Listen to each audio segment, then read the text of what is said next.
जब मैं बच्ची थी, मेरे माता-पिता अपनी रोज़ी-रोटी कमाने में व्यस्त रहते थे और उनके पास मेरी देखभाल करने का समय नहीं था। इसलिए उन्होंने मुझे पालन-पोषण के लिए मेरी नानी के घर भेज दिया।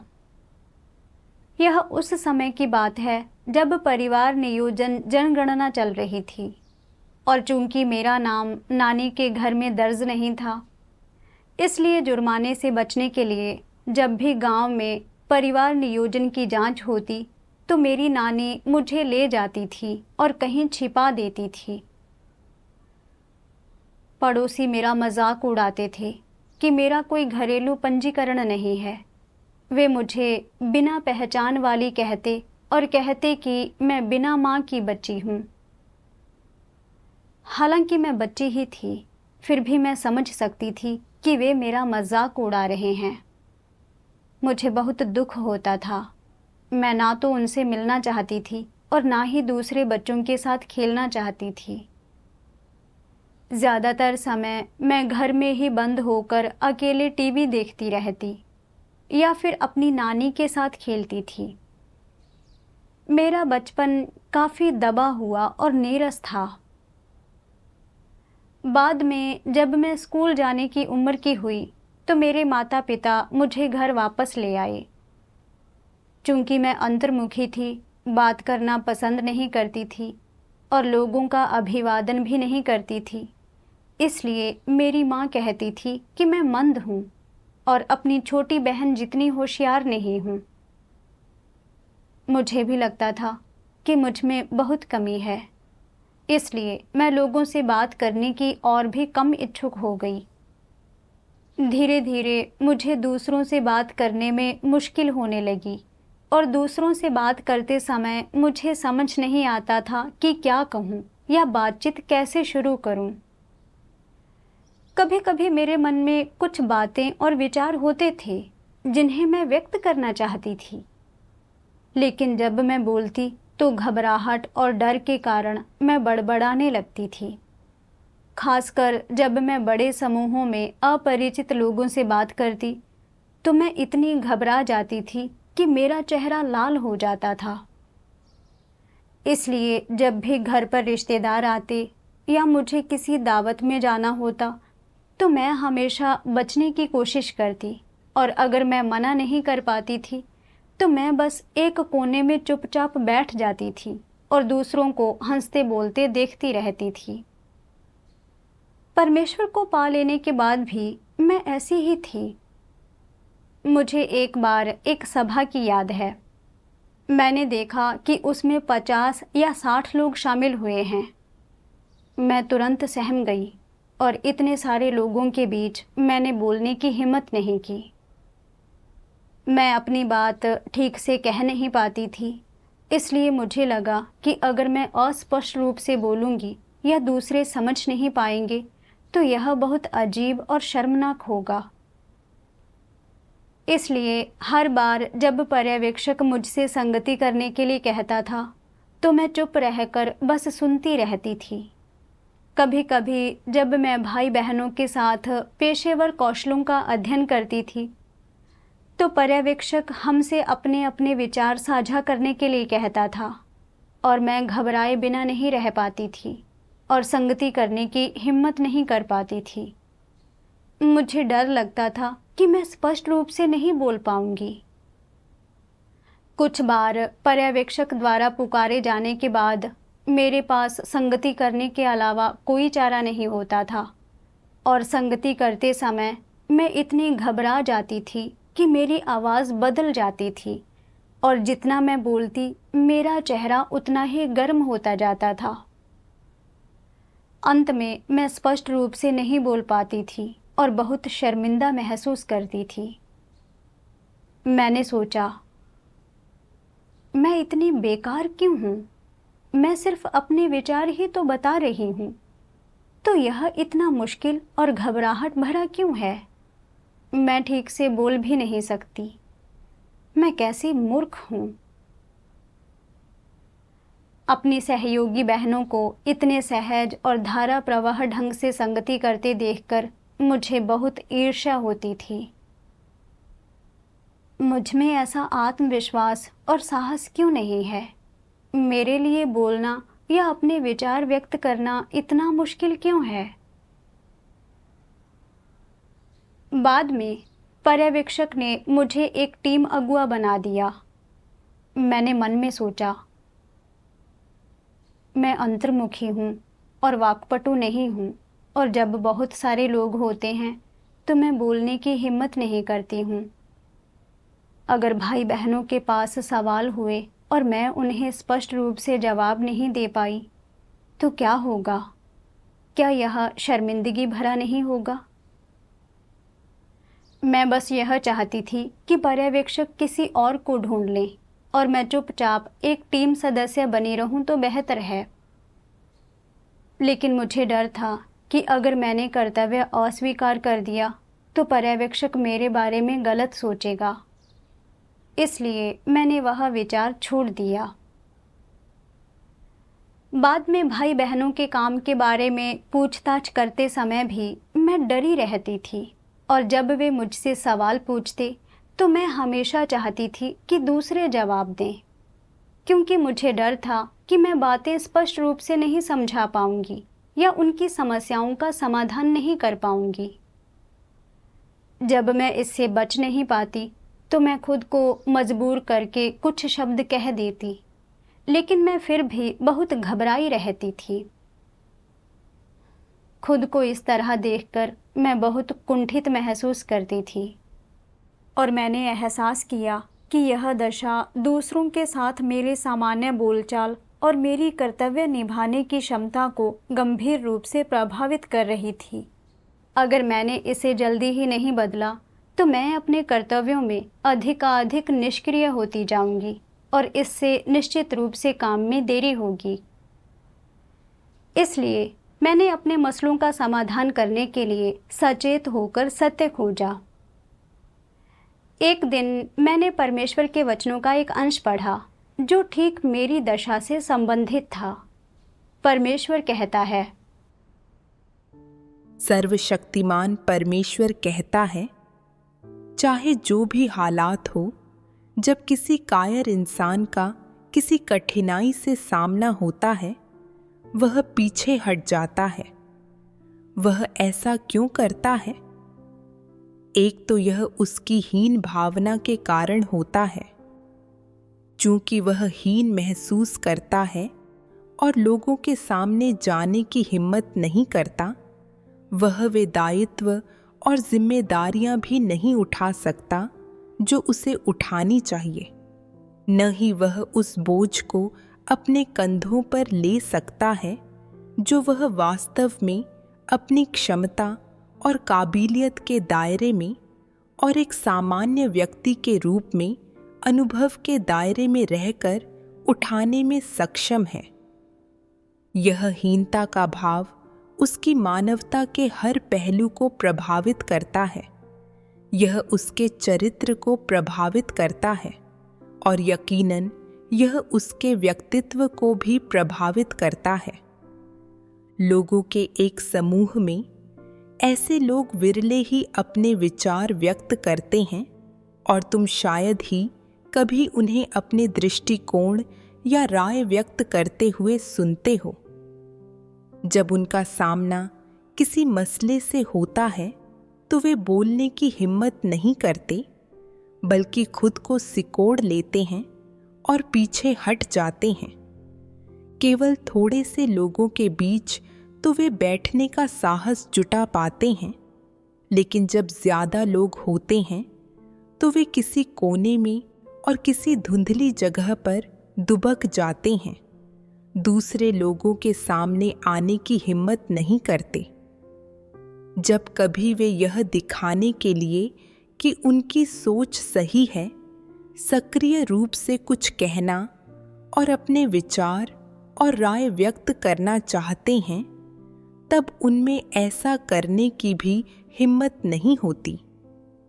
जब कभी उनके मन में ऐसे विचार आते हैं, उनकी हीन भावना एक ही बार में उफन पड़ती है, उन पर नियंत्रण कर उन्हें दबा देती है और कहती है, कुछ मत कहो, तुम किसी काम के नहीं हो।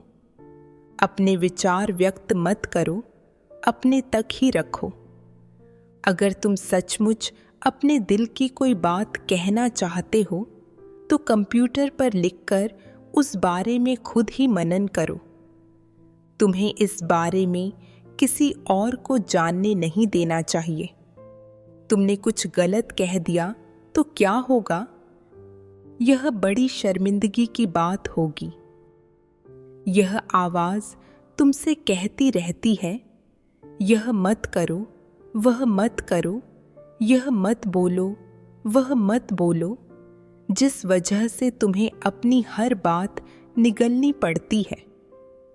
हो सकता है कि कोई ऐसी बात हो जिसे तुमने अपने दिल में लंबे समय से घुमाया हो, लेकिन जब बोलने का समय आता है तो तुम पीछे हट जाते हो, उसे कहने की हिम्मत नहीं करते, बोलने में शर्म महसूस करते हो और महसूस करते हो कि यह कुछ ऐसा है जो तुम्हें नहीं करना चाहिए। ऐसा करना किसी नियम का उल्लंघन करने या कानून तोड़ने जैसा होगा। और जब एक दिन तुम सक्रिय रूप से अपना दृष्टिकोण व्यक्त करते हो तो भीतर गहरे में तुम अतुलनीय रूप से परेशान और असहज महसूस करते हो। यद्यपि यह अद्वितीय असहजता की भावना धीरे धीरे फीकी पड़ जाती है, तुम्हारी हीनता की भावना धीरे धीरे उन विचारों, इरादों और योजनाओं को दबा देती है जो तुम्हारे पास बोलने, अपने विचारों को व्यक्त करने, एक सामान्य व्यक्ति बनने और हर किसी की तरह बनने की इच्छा के लिए हैं।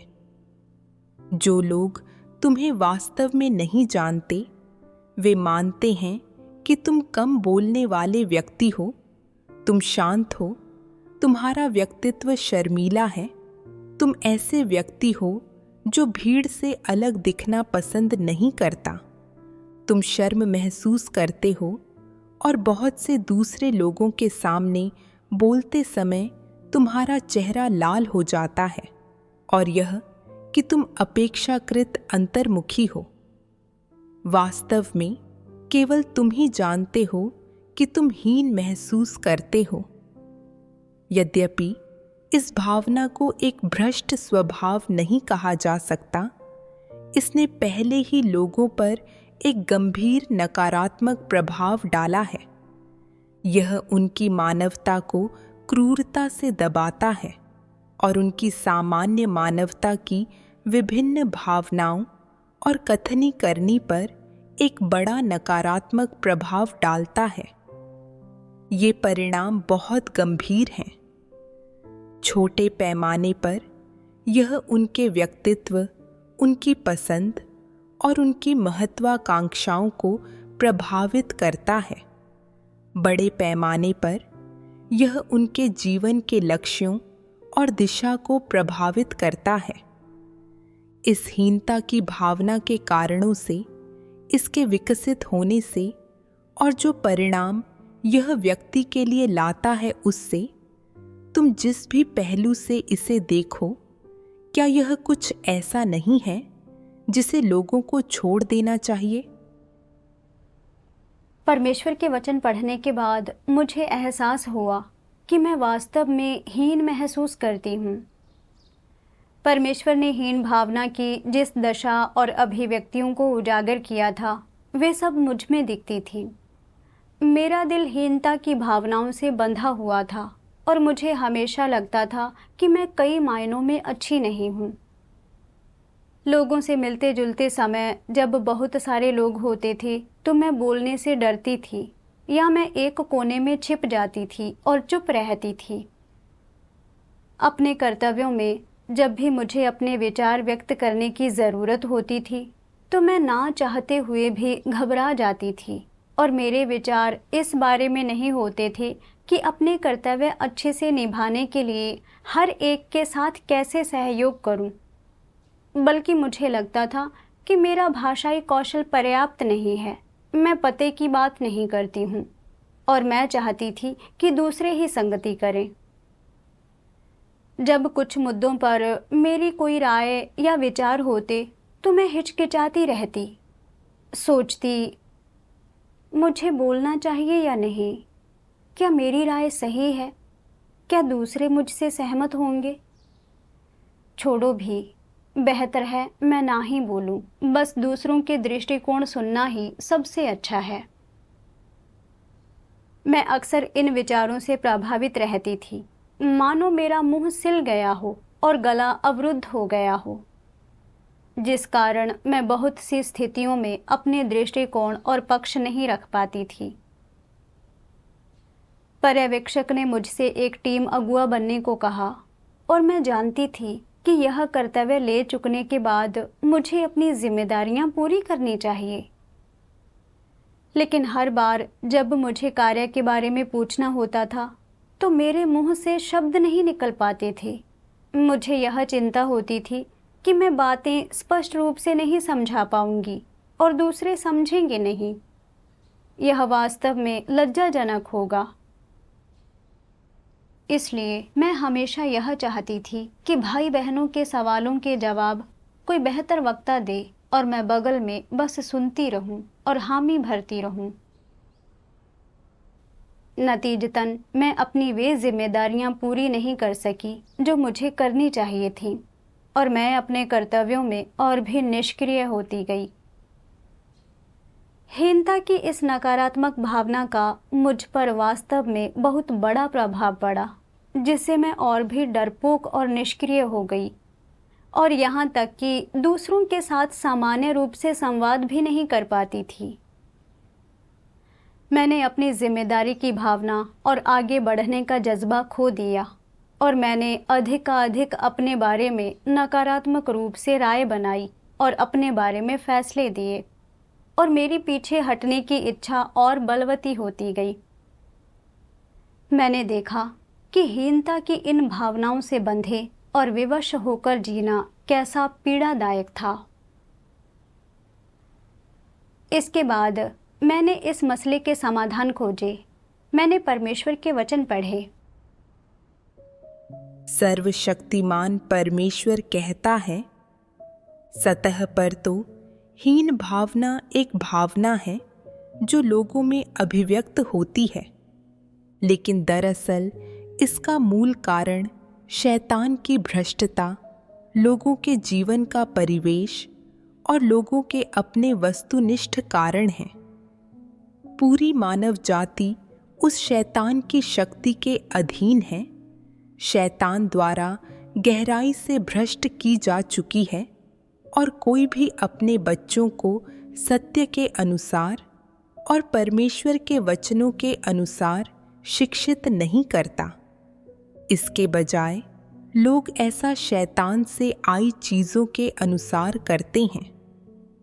इसलिए लोगों के स्वभावों और सार को भ्रष्ट करने के अलावा अगली पीढ़ी और पूरी मानव जाति को शैतान की चीज़ों का उपयोग करके शिक्षित करने का परिणाम यह है कि इससे लोगों में नकारात्मक भावनाएं पैदा होती हैं। यदि पैदा हुई नकारात्मक भावनाएं अस्थायी हों तो उनका व्यक्ति के जीवन पर कोई बड़ा असर नहीं होगा।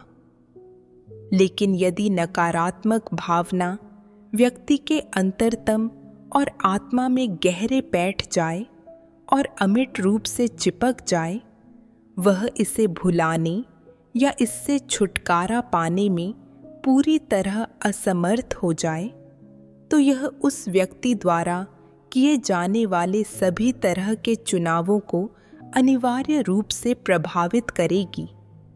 साथ ही यह हर प्रकार के लोगों, घटनाओं और चीज़ों से पेश आने के तरीके, सिद्धांत के प्रमुख मामलों से सामना होने पर विकल्प चुनने और जीवन में उसके द्वारा अपनाए जाने वाले मार्ग को अनिवार्य रूप से प्रभावित करेगी। यह है वह वास्तविक प्रभाव जो मानव समाज प्रत्येक व्यक्ति पर डालता है।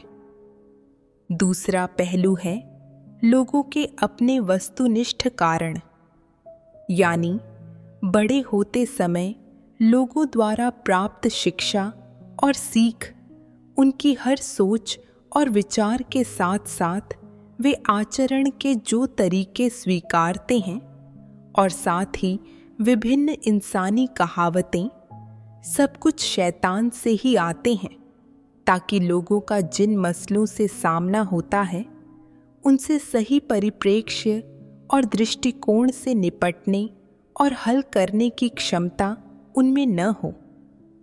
इसलिए अनजाने में ही इस कठोर परिवेश के प्रभाव में और इससे उत्पीड़ित और नियंत्रित होते हुए मनुष्य न चाहकर भी विभिन्न नकारात्मक भावनाएं विकसित कर लेता है, जैसे कि हीनता की भावना, और इनका इस्तेमाल उन समस्याओं के खिलाफ लड़ने की कोशिश में करता है जिन्हें हल करने, बदलने या दूर करने की कोई भी क्षमता उसमें नहीं है। मान लो कि तुम्हारे माता पिता, शिक्षकों, तुम्हारे बड़े बुजुर्गों और तुम्हारे आसपास के दूसरे लोगों के पास तुम्हारी काबिलियत, मानवता और चरित्र का एक अवास्तविक आकलन होता है, और अंततः यह तुम्हारे साथ जो करता है वह है तुम पर हमला, तुम्हारा दमन, तुम्हारा दम घोंटना, तुम्हें जंजीर में जकड़ना और तुम्हें बांधना। आखिर में जब तुम में प्रतिरोध करने की कोई क्षमता नहीं होती है तो तुम्हारे पास एक ऐसा जीवन चुनने के सिवा कोई और विकल्प नहीं बचता कि तुम खामोशी से अपनी शिकायतों का कड़वा घूंट पीते रहो। इस प्रकार की अनुचित और अन्यायपूर्ण वास्तविकता को अनिच्छा से स्वीकार करना और खामोशी से सहन करना चुनो। जब तुम इस वास्तविकता को स्वीकार करते हो तो आखिरकार तुम्हें जो भावना पैदा होती है वह खुशी, संतुष्टि वाली या कुछ सकारात्मक या उन्नतिशील नहीं होती है। मानव जीवन के सटीक और सही लक्ष्यों का अनुसरण करना तो दूर रहा, तुम और अधिक अभिप्रेरणा और दिशा की व्यापक भावना के साथ भी नहीं जीते, बल्कि तुम्हारे भीतर एक गहन हीनता का भाव पैदा हो जाता है। जब तुम्हें यह भावना पैदा होती है तो तुम्हें लगता है कि तुम लाचार हो। जब तुम्हारा सामना किसी ऐसे मसले से होता है जिस पर तुमसे दृष्टिकोण व्यक्त करने की अपेक्षा की जाती है, तो तुम अपने अंतरतम में न जाने कितनी बार विचार करोगे कि तुम क्या कहना चाहते हो और कौन सा दृष्टिकोण व्यक्त करना चाहते हो। फिर भी तुम इसे खुलकर बोलने का साहस नहीं जुटा पाओगे। जब कोई ठीक वही दृष्टिकोण व्यक्त कर देता है जो तुम्हारा है, तो तुम अपने दिल में बस एक पुष्टि महसूस करते हो।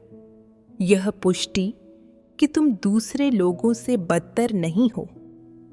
लेकिन जब वही स्थिति दोबारा आती है तो तुम अभी भी खुद से कहते हो, मैं लापरवाही से नहीं बोल सकता, आगे बढ़कर कदम नहीं उठा सकता या खुद को हंसी का पात्र नहीं बना सकता। मैं किसी काम का नहीं हूँ, बेवकूफ़ हूँ, मूर्ख हूँ, जड़ बुद्धि हूँ।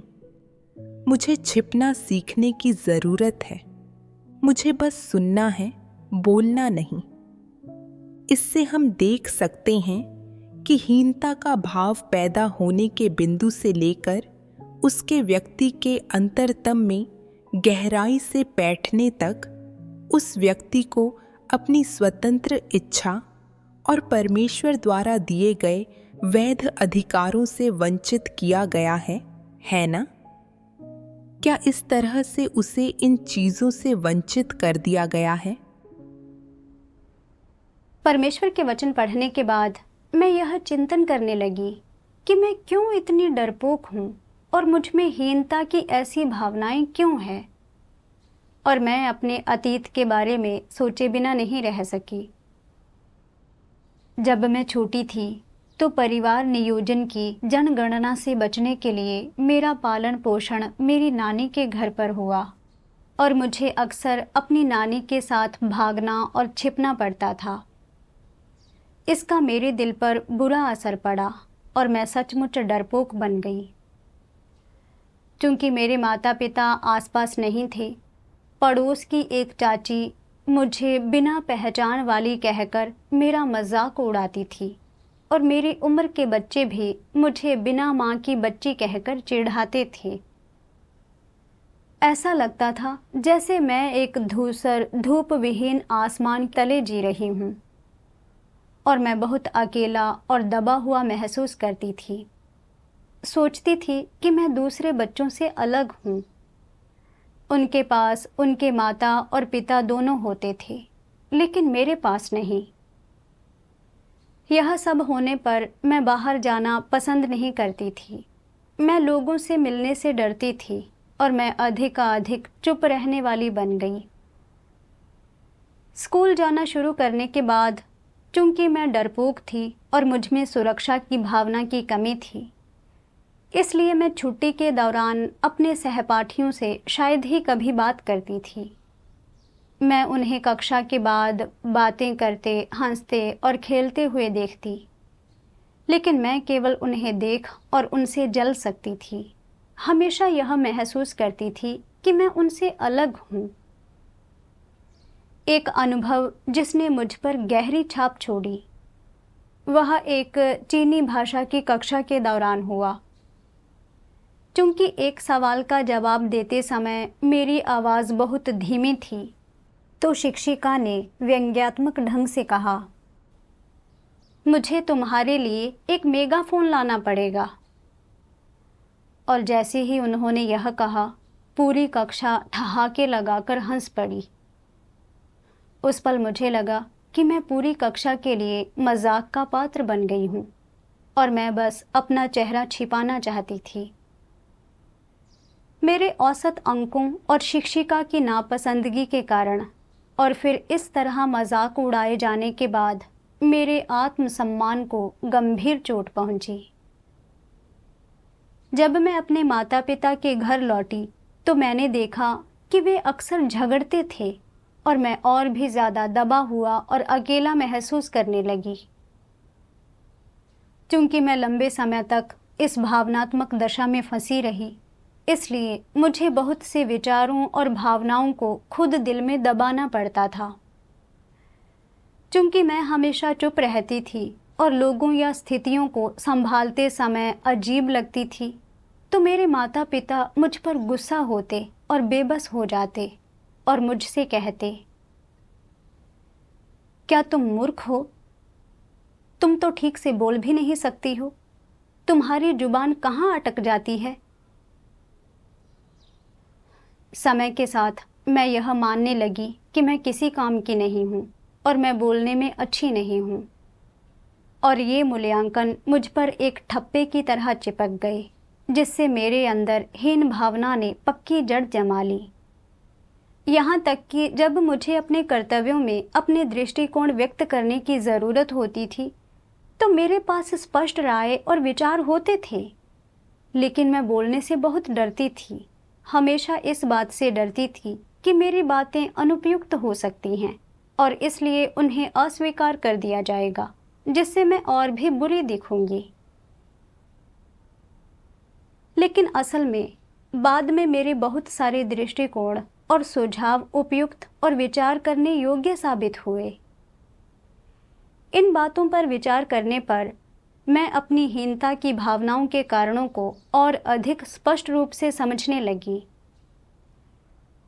बाहरी परिस्थितियों के प्रभाव के कारण मैंने अपने बारे में लगातार नकारात्मक रूप से राय बनाई थी और फैसले दिए थे, और समय के साथ मैंने अपनी पहल खो दी और दूसरों के साथ बातचीत करने और अपना कर्तव्य निभाने, दोनों ही मामलों में मैं और ज़्यादा निष्क्रिय और डरपोक होती चली गई।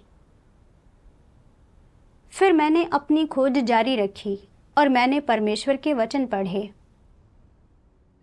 सर्वशक्तिमान परमेश्वर कहता है, तुम में हीन भावना का भाव किसी भी स्थिति के कारण या किसी भी व्यक्ति या घटना के कारण पैदा हुआ हो, तुम्हें अपनी काबिलियत, खूबियों, प्रतिभाओं और अपने चरित्र की सही समझ होनी चाहिए।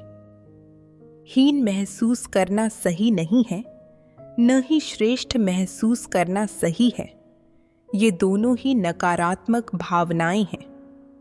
हीन भावना तुम्हारे कार्यों, तुम्हारी सोच को बांध सकती है, तुम्हारे विचारों और दृष्टिकोण को प्रभावित कर सकती है। इसी तरह श्रेष्ठता की भावना का भी एक नकारात्मक प्रभाव होता है। इसलिए हीनता हो या कोई और नकारात्मक भावना, तुम्हें लोगों की उन टिप्पणियों की सही समझ होनी चाहिए जिनके कारण यह भावना पैदा होती है। सबसे पहले तुम्हें समझ लेना चाहिए कि वे टिप्पणियां गलत हैं, चाहे ये तुम्हारी काबिलियत, प्रतिभा या तुम्हारे चरित्र के बारे में हों। तुम्हारे बारे में किए गए उनके सभी आकलन और निष्कर्ष गलत होते हैं। तो फिर तुम स्वयं का सही आकलन कैसे कर सकते हो, खुद को कैसे जान सकते हो और हीन भावना के भाव से कैसे मुक्त हो सकते हो? तुम्हें स्वयं के बारे में जानने के लिए यह जानने की कोशिश में कि तुम्हारी मानवता, तुम्हारी काबिलियत और प्रतिभाएं क्या हैं और तुम में कौन सी खूबियां हैं, परमेश्वर के वचनों को आधार बनाना चाहिए। ऐसी स्थिति में तुम्हें सही आकलन करना चाहिए और परमेश्वर के वचनों के आधार पर स्वयं का सही मूल्यांकन करना चाहिए। तुम्हें यह पहचानना चाहिए कि तुमने क्या सीखा है और तुम्हारी खूबियां किन बातों में हैं, और फिर वही काम करना चाहिए जिसे करने में तुम सक्षम हो। वे काम जो तुम नहीं कर सकते, तुम्हारी जो कमियां और खामियां हैं, उनके बारे में आत्मचिंतन कर उन्हें जानना चाहिए। तुम्हें इसका एक सटीक आकलन और ज्ञान भी होना चाहिए कि तुम्हारी काबिलियत क्या है, यह अच्छी है या खराब।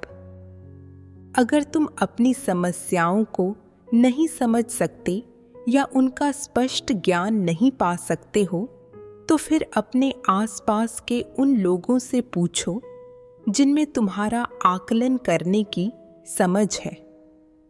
उनकी बातें सही हों या न हों, उनसे कम से कम तुम्हें एक संदर्भ मिल जाएगा जो तुम्हें इस योग्य बनाएगा कि स्वयं के बारे में बुनियादी निर्णय या निरूपण कर सको। फिर तुम इस नकारात्मक भावना, तुम्हारी हीनता की भावना की बुनियादी समस्या को सुलझा सकते हो और धीरे धीरे इससे उबर सकते हो। हीनता की भावना को सुलझाना आसान है अगर कोई इसका भेद पहचान ले, इसके प्रति जागरूक हो जाए और सत्य खोजे। परमेश्वर के वचन पढ़ने के बाद मुझे अपनी हीनता की भावनाओं को छोड़ने का रास्ता मिल गया। वह था परमेश्वर के वचनों के आधार पर अपना सही और निष्पक्ष रूप से मूल्यांकन करना। मैं लगातार इन पुरानी यादों में डूबी नहीं रह सकती थी। अतीत के सायों और दूसरों के मेरे बारे में गलत मूल्यांकनों से विवश नहीं रह सकती थी। यहाँ तक कि इन चीज़ों को अपने विचारों और जीवन को नियंत्रित करने नहीं दे सकती थी। मुझे परमेश्वर के वचनों के अनुसार खुद को मापना और मूल्यांकन करना चाहिए और अपनी ताकतों और कमजोरियों को सही ढंग से देखना चाहिए। मैं अपने बारे में वस्तुपरक राय बनाने के लिए अपने आसपास के लोगों के मूल्यांकनों पर भी विचार कर सकती थी। मुझे याद आया कि जिन भाई बहनों के साथ मैं सहयोग करती थी, वे मेरा मूल्यांकन कैसे करते थे। वे कहते थे कि मेरी काबिलियत ठीक ठाक थी, मेरी समझ विकृत नहीं थी कि स्थितियों का सामना करते समय मेरे पास अपने विचार होते थे और अपने कर्तव्यों में मेरे पास बोझ और जिम्मेदारी की भावना होती थी। मैंने देखा कि यूं तो मैं बहुत काबिल और चतुर नहीं थी और मुझ में बहुत ऊंची काबिलियत नहीं थी, लेकिन मैं कोई कम काबिलियत या बिना विचारों वाली इंसान नहीं थी। इसके अलावा भाई बहन मुझे अंतर्मुखी और बोलने में कमज़ोर होने के कारण नापसंद नहीं करते थे, बल्कि जब मैं घबरा जाती थी और स्पष्ट रूप से नहीं बोल पाती थी तो मैं जो कहने की कोशिश कर रही होती थी वे उसे स्पष्ट करने और उसमें जोड़ने में मदद करते थे। इससे मुझे भाई बहनों के बीच सच्ची मदद महसूस हुई, जिसमें कोई नीचा दिखाना ना था और नापसंदगी नहीं थी। एक दिन मैंने एक अनुभवजन्य लेख में उद्धृत परमेश्वर के वचनों का एक अंश पढ़ा और इसने कुछ हद तक मेरे दिल को रोशन कर दिया, मुझे मेरे अंतर्मुखी व्यक्तित्व की बाधाओं से मुक्त कर दिया। सर्वशक्तिमान परमेश्वर कहता है, सर्वशक्तिमान परमेश्वर कहता है, सामान्य मानवता में रहने वाले लोग कई शारीरिक सहज प्रवृत्तियों और शारीरिक आवश्यकताओं से भी प्रतिबंधित होते हैं। कभी कभी लोग भावनाओं और शारीरिक आवश्यकताओं से बेबस हो सकते हैं और कभी कभी वे शारीरिक प्रवृत्तियों या समय और व्यक्तित्व के प्रतिबंधों के अधीन हो सकते हैं। यह सामान्य और प्राकृतिक है। उदाहरण के लिए कुछ लोग बचपन से ही काफी अंतर्मुखी होते हैं। वे बात करना पसंद नहीं करते हैं और दूसरों से मेलजोल रखने में उन्हें दिक्कतें आती हैं। यहाँ तक कि 30 या 40 वर्ष के वयस्क हो जाने के बाद भी वे इस व्यक्तित्व से उबर नहीं पाते हैं। वे अभी भी बोलने में कुशल या संप्रेषण में अच्छे नहीं होते, न ही वे दूसरों के साथ मेलजोल रखने में अच्छे होते हैं। अगुआ बनने के बाद उनके व्यक्तित्व का यह गुण उनके कार्य को कुछ हद तक सीमित और बाधित करता है और उन्हें अक्सर इसके कारण तनाव और हताशा होती है, जिससे वे बहुत बेबस महसूस करते हैं। अंतर्मुखी होना और बात करना पसंद नहीं करना सामान्य मानवता की अभिव्यक्तियां हैं। चूंकि ये सामान्य मानवता की अभिव्यक्तियां हैं, तो क्या उन्हें परमेश्वर की दृष्टि से अपराध माना जाता है? नहीं, ये अपराध नहीं है और परमेश्वर उनके साथ सही तरह से व्यवहार करेगा। चाहे तुम्हारी समस्याएं, दोष या खामियां कुछ भी हों, इनमें से कोई भी चीज परमेश्वर की नजर में मुद्दा नहीं है।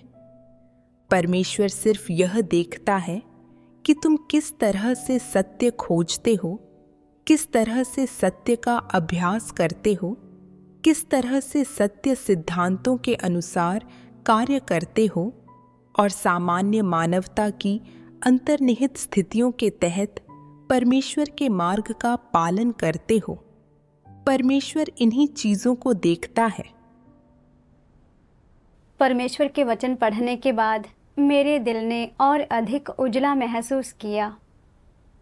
मैं अंतर्मुखी होने और बोलने में कमज़ोर होने के लिए खुद को हमेशा नापसंद करती थी और मैं अक्सर अपने सहपाठियों और सहकर्मियों द्वारा नीची नज़रों से देखी जाती थी और तुच्छ समझी जाती थी।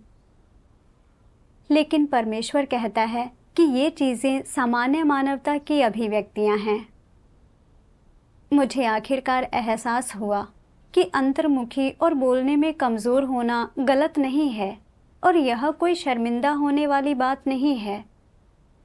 किसी व्यक्ति का अंतर्निहित व्यक्तित्व बदला नहीं जा सकता और परमेश्वर का कार्य यह नहीं है कि वह किसी व्यक्ति के व्यक्तित्व को बदल दे, अंतर्मुखियों को बहिर्मुखी बना दे और जो बोलने में अच्छे नहीं हैं उन्हें वाक्पटु वक्ता बना दे। बल्कि परमेश्वर का कार्य किसी व्यक्ति के भ्रष्ट स्वभाव को शुद्ध करने और बदलने पर केंद्रित होता है, और परमेश्वर सामान्य मानवता के भीतर की कमियों और खामियों की निंदा नहीं करता है। परमेश्वर यह देखता है कि क्या कोई व्यक्ति सत्य का अनुसरण कर सकता है और क्या वह उसके वचनों को सुन सकता है और इनके अनुसार अभ्यास कर सकता है। यह समझकर मैंने अपने अंतर्मुखी व्यक्तित्व या कमज़ोर वक्तृत्व कौशल से अब और परेशानी महसूस नहीं की और मैं खुद को अब और नापसंद नहीं करती थी। मुझे अपनी कमियों से सही ढंग से निपटना चाहिए, और जब मुझे अपनी राय व्यक्त करनी हो तो मुझे हमेशा यह नहीं सोचना चाहिए मैं यह नहीं कर सकती, मैं अंतर्मुखी हूँ और बोलने में खराब हूँ, और इसके बजाय मुझे अपनी जिम्मेदारियाँ पूरी करनी चाहिए और सिद्धांतों के अनुसार कार्य करना चाहिए। आगे चलकर मैंने अपने कर्तव्यों में सचेत होकर परमेश्वर के वचनों के अनुसार अभ्यास किया। बाद में जब मैं काम के बारे में पूछताछ कर रही थी तो मैंने देखा कि कुछ भाई बहन अपने कर्तव्यों में निष्क्रिय थे। मैंने उन्हें प्रोत्साहित करने के बारे में सोचा, लेकिन जब मैं एक संदेश भेजने वाली थी तो मैं चिंतित हो गई। सोचने लगी, मुझे यह कैसे कहना चाहिए? क्या वे संदेश पर सक्रिय रूप से प्रतिक्रिया देंगे? अगर वे मुझसे सवाल पूछते हैं और मैं उन्हें ठीक से जवाब नहीं दे पाई तो कितनी असहज स्थिति हो जाएगी। इस तरह सोचने पर मैंने संदेश भेजने की हिम्मत नहीं की। मुझे एहसास हुआ कि मैं एक बार फिर अपनी हीनता की भावनाओं से बंध गई थी। मैंने कुछ दिन पहले पढ़े परमेश्वर के वचनों के बारे में सोचा। चाहे तुम्हारी समस्याएं, दोष या खामियां कुछ भी हों, इनमें से कोई भी चीज़ परमेश्वर की नज़र में मुद्दा नहीं है। परमेश्वर सिर्फ यह देखता है कि तुम किस तरह से सत्य खोजते हो, किस तरह से सत्य का अभ्यास करते हो, किस तरह से सत्य सिद्धांतों के अनुसार कार्य करते हो और सामान्य मानवता की अंतर्निहित स्थितियों के तहत परमेश्वर के मार्ग का पालन करते हो। परमेश्वर इन्हीं चीज़ों को देखता है। उस पल मुझे लगा कि मेरे पास दिशा और रास्ता है। चाहे मेरे भाई बहन सक्रिय रूप से प्रतिक्रिया दें या ना दें, मुझे फिर भी अपनी जिम्मेदारी पूरी करनी चाहिए। इसलिए मैंने उन्हें उनके काम में प्रोत्साहित करने के लिए एक संदेश भेजा। जब उन्होंने मुझसे कुछ सवाल पूछे तो मैं जितना जानती थी मैंने उतना जवाब दिया, और इस तरह अभ्यास करने से मुझे सुकून महसूस हुआ। मैंने अनुभव किया कि परमेश्वर के वचन ही वास्तव में इस चीज़ की दिशा और कसौटी हैं कि लोगों को कैसे कार्य करना चाहिए। बाद में एक बहन ने मुझे यह चिंतन करने की याद दिलाई। हीनता की भावनाओं से प्रभावित होने के अलावा कौन से भ्रष्ट स्वभाव मुझे तब बाधित कर रहे थे जब मैं अपने कर्तव्य में हमेशा निष्क्रिय रहती थी और पीछे हट जाती थी। बहन ने मुझे परमेश्वर के वचनों का एक अंश भेजा, और तब जाकर मुझे मेरी हीनता की भावना के पीछे के मूल कारण का एहसास हुआ। सर्वशक्तिमान परमेश्वर कहता है, परिवार लोगों पर एक दो कहावतों से नहीं बल्कि अनेक प्रसिद्ध उद्धरणों और सूक्तियों की शिक्षा के प्रभाव से गहरा असर डालता है। उदाहरण के लिए, क्या तुम्हारे परिवार के बुजुर्ग और माँ बाप अक्सर इस कहावत का उल्लेख करते हैं, एक व्यक्ति जहाँ रहता है वहाँ अपना नाम छोड़ता है, जैसे कि एक हंस जहाँ कहीं उड़ता है आवाज करता जाता है। वे तुमसे कह रहे हैं, लोगों को अपनी प्रतिष्ठा की खातिर जीना चाहिए। लोगों को अपने जीवन काल में एक अच्छी प्रतिष्ठा अर्जित करने और दूसरों के मन पर अच्छी छाप छोड़ने के अलावा और कुछ नहीं खोजना चाहिए।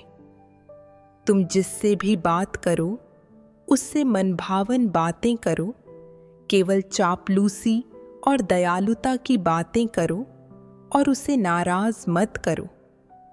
इसके बजाय अच्छी चीजें और नेक क्रियाकलाप और अधिक करो। परिवार द्वारा दी गई इस विशेष शिक्षा से लोगों के व्यवहार या आचरण के सिद्धांतों पर एक विशेष स्तर तक प्रभाव पड़ता है, जिसका अपरिहार्य नतीजा यह होता है कि वे शोहरत और लाभ को ज्यादा अहमियत देते हैं। यानी वे अपनी प्रतिष्ठा, प्रसिद्धि, लोगों के मन में बनाई अपनी छवि और वे जो कुछ भी करते हैं और जो भी राय व्यक्त करते हैं उसके बारे में दूसरों के मूल्यांकन को बहुत महत्व देते हैं। लोग प्रसिद्धि और लाभ को बहुत महत्व देते हैं, इसलिए पारंपरिक संस्कृति की उन जानी मानी कहावतों के शब्द और चीज़ों से निपटने के सिद्धांत उनके दिलों में एक प्रमुख स्थान ले लेते हैं, यहाँ तक कि उन पर पूरी तरह से कब्जा कर लेते हैं। अनजाने में वे इस चीज़ को महत्वहीन समझने लगते हैं कि क्या वे अपना कर्तव्य सत्य और सिद्धांतों के अनुसार निभा रहे हैं, और वे तो ऐसे विचारों को पूरी तरह त्याग भी सकते हैं। उनके दिलों में वे शैतानी फलसफे और पारंपरिक संस्कृति की जानी मानी कहावतें, जैसे कि एक व्यक्ति जहाँ रहता है वहाँ अपना नाम छोड़ता है, जैसे कि एक हंस जहाँ कहीं उड़ता है आवाज़ करता जाता है, विशेष रूप से महत्वपूर्ण बन जाती हैं। तुम जो कुछ भी करते हो वह सत्य का अभ्यास करने की खातिर नहीं है, न ही यह परमेश्वर को संतुष्ट करने के लिए है, बल्कि यह सब तुम्हारी प्रतिष्ठा की खातिर है। इस तरह तुमने जो कुछ भी किया वह अनजाने में क्या बन जाता है, यह एक धार्मिक कार्य बन जाता है। तुम्हारा सार अब क्या बन गया है? तुम फरीसियों का प्रतिरूप बन गए हो। तुम्हारा मार्ग अब क्या बन गया है? यह एक मसीह विरोधी का मार्ग बन गया है। परमेश्वर इसी तरह इसे निरूपित करता है। तो तुम जो भी करते हो उसका सार बदल गया है, यह अब अलग है। तुम सत्य का अभ्यास या उसका अनुसरण नहीं कर रहे हो, बल्कि तुम शोहरत और लाभ के पीछे भाग रहे हो। आखिरकार जहाँ तक परमेश्वर का संबंध है, तुम्हारे कर्तव्य का निर्वहन एक शब्द में कहें तो मानक स्तर का नहीं है। ऐसा क्यों?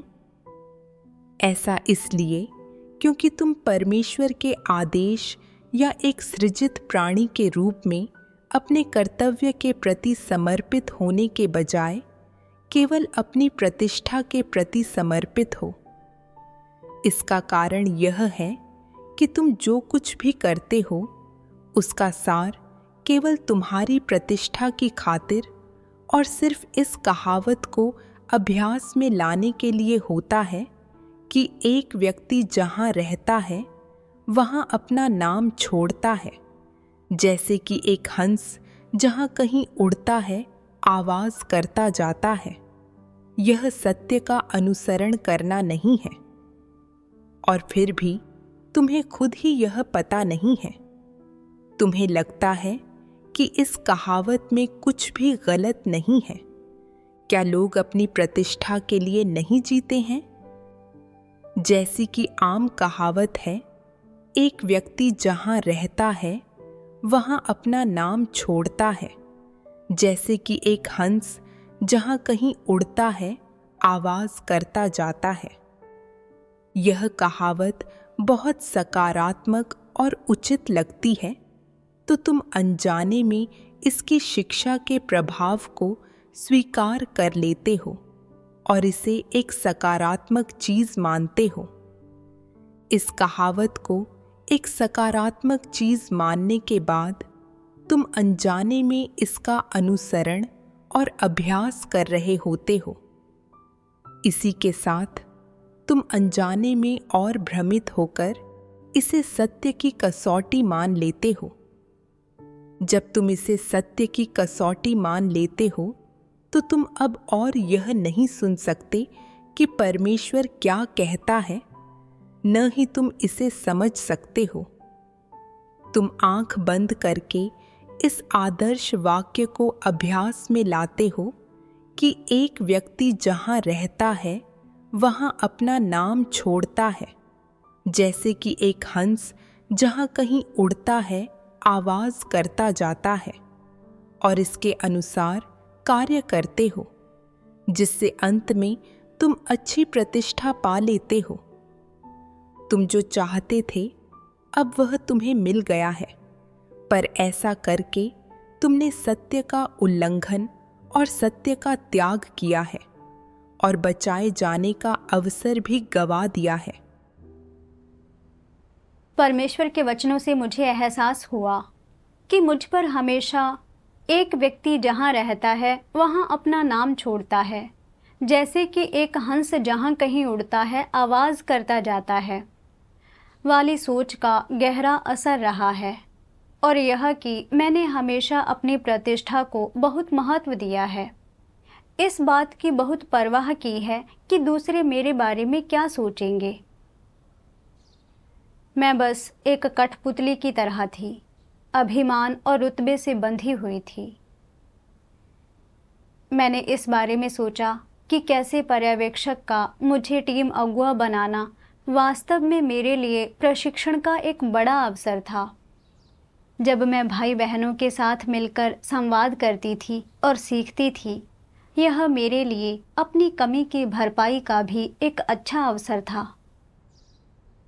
अगर मेरे दृष्टिकोण गलत होते तो भाई बहन विचलन दुरुस्त करने में मेरी मदद कर सकते थे, लेकिन मैं अपने अभिमान से हमेशा बाधित रही।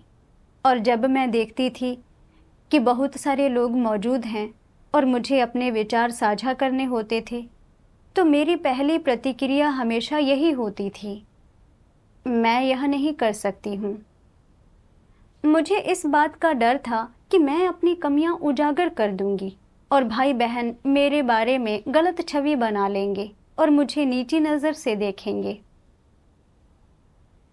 नतीजतन मैं वह नहीं कहती थी जो कहा जाना चाहिए था और उन जिम्मेदारियों को पूरा नहीं करती थी जो मुझे पूरी करनी चाहिए थी।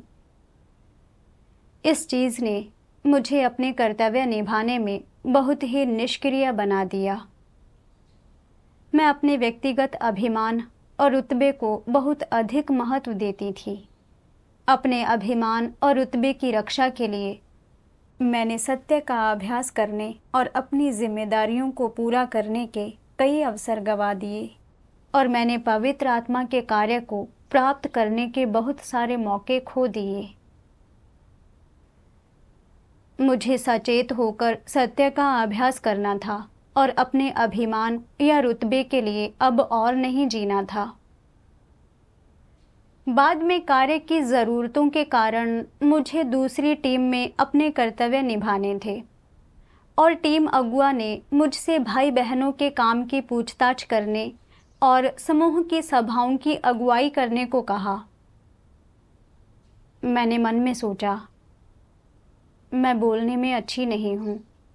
अगर मैं चीज़ों को स्पष्ट रूप से नहीं समझाती हूँ और भाई बहनों की समझ में नहीं आता है, तो क्या यह लोगों को मुझे नीची नज़रों से नहीं दिखवाएगा?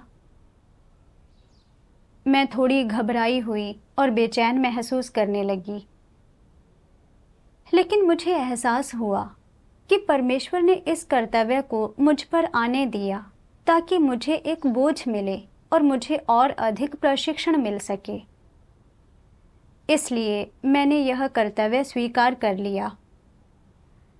शुरुआत में जब मैंने भाई बहनों के साथ सभा की तो मैंने अपनी सहयोगी के साथ मिलकर संचालन किया और मैं संगति करने से पहले अभी भी घबराई हुई थी। इस बात की चिंता कर रही थी कि अगर मैंने अच्छी तरह से संगति नहीं की तो भाई बहन मुझे नीची नज़रों से देखेंगे। लेकिन जब मैंने सोचा कि यह मेरा कर्तव्य है तो मुझे जिम्मेदारी का एहसास हुआ और मैं साहसपूर्वक संगति कर सकी। यूं तो मैं संगति के दौरान अभी भी घबराई हुई थी, लेकिन कुछ सभाओं के बाद मैंने पाया कि जब मैंने परमेश्वर के वचनों पर ध्यान से विचार किया तो संगति करते समय मैं उतनी घबराई हुई नहीं थी।